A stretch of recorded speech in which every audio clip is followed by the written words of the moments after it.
What's up, KC? This is the KC Crimefighter. Your local crime solver is in the house in the Omega Cave, kicking it to you live, letting you know what's going on in the city. And what's going on is that I just solved a murder case, the Randy Stone murder case. I also broke the story of the arrest of Pastor David Love, and your local press, very unethical as they are, don't want you to know about me. I think they cast this story as a white crime story, and they don't want the public to know that a creator of a black blog that fights crime all over the country and all over the metro area for black and white citizens helped solve this case. Now, that is a violation of journalistic principles of the media. It's unethical. Whenever the media post any video from YouTube, they say from YouTube. Recently, Tony KC had a video up of people fighting at school. They gave him credit. Now, my blog got the information of the arrest. When Pastor David Love was arrested, someone that works with him in South Carolina called me and let me know about it. I posted it on my blog before any other media source in the local area, and none of them gave me credit for it. They all called my phone.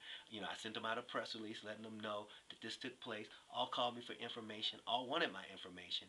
Wanted to give me no credit. Now, earlier in the year, I received the original tip that got the police to investigate New Hope Baptist Church and Pastor David Love. I had a tipster that wanted me to investigate it, look into it. Now, come over, camera woman, so we can see this. Detective uh, John Howe. He said, "Mr. Washington, do you have the email address of the person who sent you this email?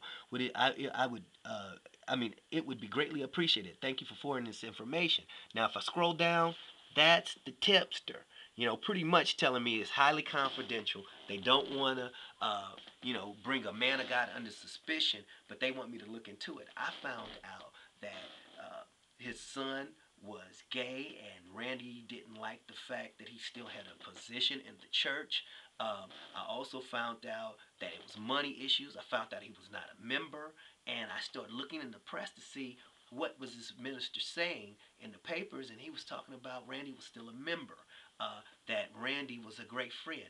He said there was no strife. I started getting all kinds of tips about the strife, so I reported it to police. Police raided the church. I was telling them, I know what they were looking for. They were looking for the caliber of gun that the man was killed with. I said, you might want to see if any of these people have the same caliber. And, after that, he became a person of interest and went on the run. Now, Channel 5, back in when I first did it, they were the only media source to give me credit for that tip. Come over, glorious camera woman, so you can see this. Connection, Matt? Yeah, Brad, we did learn today that a homicide investigation here in Independence has led detectives to this church, the New Hope Baptist Church. That's because the murder victim was a member here, and police are following up on tips that the person who killed this man might be associated with this church. All kinds of tips. 3 weeks ago, activist Alonzo Washington received a tip about the Randy Stone murder. Now, that is a fact. I received a tip about the murder.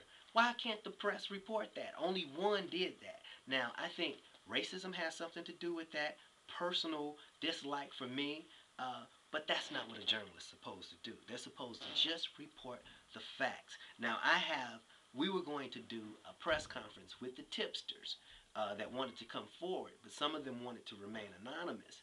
And I had that meeting. They start saying, well, how can we know that these media people won't stab us in the back like they did with you? This story is going regional and national, and none of them are crediting you.